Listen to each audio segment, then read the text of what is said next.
Hello semester 7 students. तो चलिए आप लोगों का अगेन से क्या करते हैं, हम लोग एक प्लेलिस्ट शुरू करते हैं जिसमें हम सेमेस्टर 7 से रिगार्डिंग सारे इंपॉर्टेंट क्वेश्चन देखेंगे।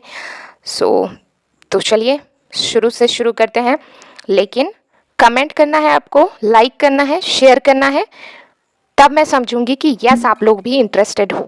ओके, ये चीज़ आपने करनी है। तो आई होप कि आप लोगों का सेमेस्टर 6 जो एग्ज़ाम है वो अच्छा गया हो। अब जैसा भी गया हो, अब वो समय चला गया है, बीत गया है, अब उसके बारे में मत सोचो। आगे हमारे पास सेमेस्टर 7 और 8 है। उससे भी पहले हम सेमेस्टर 7 में पूरी की पूरी फोकस और जान लगा देंगे, बिकॉज ये कॉलेज के 2 लास्ट सेमेस्टर हमारे पास बचते हैं। So let get started. देखो, आज हम लोग डिस्कस करेंगे, ये नोट कर लेना, सबसे पहले हम डिस्कस करेंगे major 16 paper numerical analysis ordinary differential equations का पहला इंपॉर्टेंट क्वेश्चन जो आपके सिलेबस में है और प्रीवियस ईयर क्वेश्चन में भी पूछा गया है, दैट इज यूलर्स मेथड और इससे रिलेटेड न्यूमेरिकल, जो बहुत बार प्रीवियस ईयर में आ चुका है। तो सबसे पहले जान लेते हैं गाइस कि यूलर्स मेथड क्या होता है।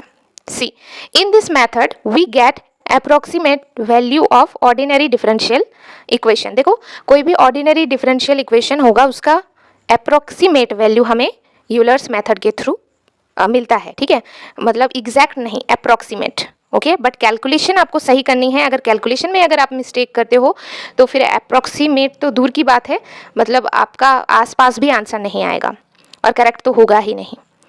Consider the given differential equation, consider करते हैं dy by dx is equal to F of X comma Y with initial condition. Initial condition हमारे पास क्या है, एकदम जीरो से हम शुरू करेंगे। तो इसको कैसे डिनोट करते हैं, देखो, Y X naught is equal to Y naught. तो हमें फाइंड करना है, to find Y X N is equal to Y N. आपको पता है Y X naught is equal to Y naught, अगर सपोज, अच्छा चलिए इसको हम आगे डिस्कस कर लेते हैं, ठीक है, वहाँ पर बता देंगे। अगर आप नए स्टूडेंट जुड़े हो तो प्लीज़ चैनल को सब्सक्राइब कर लेना। और गाइस, सेमेस्टर 7 में आपका माइनर फिजिक्स का भी पेपर है और साथ ही साथ प्रैक्टिकल भी है। प्रैक्टिकल में भाइबा भी है, सबका प्रिपरेशन कराएंगे। तो फिजिक्स, माइनर फिजिक्स के लिए वोट कर देना, कमेंट सेक्शन में लिख देना कि मैम माइनर फिजिक्स भी हमें चाहिए, बट मैं सब कुछ प्रोवाइड करूंगी। लेकिन सबसे पहले हम एक पेपर को लेकर चलेंगे, क्योंकि सबको एक साथ लेकर जाना पॉसिबल नहीं है और आपके लिए पढ़ना भी मुश्किल हो जाएगा। ओके, बट हर एक दिन को आपको इस्तेमाल में लाना है टाइम को, बिकॉज हमें कई सारे 4 मैथमेटिक्स के पेपर प्लस फिजिक्स माइनर की प्रिपरेशन करनी है। Okay, so according to Euler's method क्या होता है, Y N is equal to Y N minus one plus H F X N minus one comma Y N minus one, जहाँ पर N हमारा 1 2 3 होता है। This is equation number first. ये है यूलर्स, ये फॉर्मूला आपने याद रखनी है। वेयर एच, हमारा एच क्या है, विथ ऑफ डिफरेंसिंग, यानी h is equal to x N minus x nought बटे n, x N minus x N minus one, x one minus x nought. मतलब समझ रहे हो, जैसे h हमारा क्या है, h के लिए ये फॉर्मूला आपने याद रखनी है। एक्स एन आपने लिया तो इसका एक छोटा, इससे छोटा एक्स नॉट होगा, इससे हम माइनस करेंगे। अगर आपके पास सपोज कीजिए एक्स एन है और एन के टर्म में ही लेना है तो माइनस करेंगे हम एक्स एन माइनस वन, इससे एक छोटा से। अगर एक्स वन है तो इससे छोटा क्या होगा, एक्स नॉट से, समझे। अच्छा, नीचे न्यूमेरिकल होगा।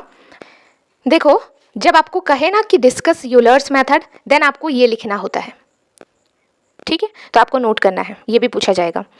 और इससे रिलेटेड न्यूमेरिकल भी पूछा जा सकता है, ठीक है। होता है ना, क्वेश्चन नंबर 1 का आपको बोलेगा डिस्कस यूलर्स मेथड, और क्वेश्चन नंबर 2 में आपका, मतलब क्वेश्चन नंबर 1 का ए पार्ट में बोल देगा डिस्कस यूलर्स मेथड, और बी पार्ट में इससे रिलेटेड अभी न्यूमेरिकल एक दे देगा। तो दोनों आपको बनाना है, तब आपको 15 मार्क्स मिलेंगे। तो तब अगर बोलेगा कि डिस्कस यूलर्स मेथड, तब आपको मेथड भी डिस्कस करनी है। तो पुट एन इक्वल टू 1, तो जहाँ जहाँ इस फॉर्मूला में एन है वहाँ पर 1 पुट कर दो। देखो, यहाँ से रिलेट कराते हैं आपको, ये देखिए, पुट एन इक्वल टू 1, तो Y one is equal to, ये क्या हो जाएगा, यहाँ पर आप 1 पुट करोगे तो 1 माइनस 1 जीरो हो जाएगा ना, तो वाई जीरो हो जाएगा यहाँ पर। तो ये Y zero plus H F, और यहाँ पर X N minus one, sorry Y N minus one है, तो यहाँ पर हो जाएगा X naught comma Y naught. अब पुट एन इक्वल टू 2, तो जहाँ जहाँ एन है अब आपको 2 पुट करना है, then you get this. Okay, and so on, इस तरीके से आप पुट कर सकते हो, ठीक है। तो इससे क्या कंक्लूजन निकलता है कि hence from Euler's method starting from Y not and using equation 1 we get what we get. देखिए यूलर्स मेथड में हम स्टार्ट करते हैं वाई नॉट से और इक्वेशन 1 का इस्तेमाल करते हुए, इक्वेशन 1 क्या है, ये फॉर्मूला है यूलर्स मेथड का, इसका इस्तेमाल करते हुए हमें क्या मिलेगा, Y not and using equation 1 we can get y1, y2, y3 dot dot dot yn तक। अब जितना तक दिया हुआ रहेगा उतना तक हमें निकालनी है। तो ये है गाइस यूलर्स मेथड। अब इससे रिलेटेड न्यूमेरिकल देखो क्या है, ठीक है, क्वेश्चन आपसे कैसे पूछे जाएंगे। इससे रिलेटेड न्यूमेरिकल ये है, ठीक है, ये मैं नेक्स्ट क्लास में डिस्कस करती हूँ, बिकॉज नहीं तो क्लास बहुत लंबा हो जाएगा, आपको बोर लगेगा देखने में, ठीक है। तो सारी चीज़ों का ध्यान रखना पड़ रहा है, ठीक है। ओके, सो हम मिलते हैं कल की क्लास में। कल की क्लास में हम इसको डिस्कस कर लेंगे। ओके, कमेंट करना, लाइक करना, शेयर करना जरूर, और अपने दोस्तों को बुलाओ जल्दी से जल्दी। जितना आप कमेंट करोगे ना उतना जल्दी जल्दी सारी चीज़ें प्रोवाइड की जाएंगी। So thank you guys, bye bye.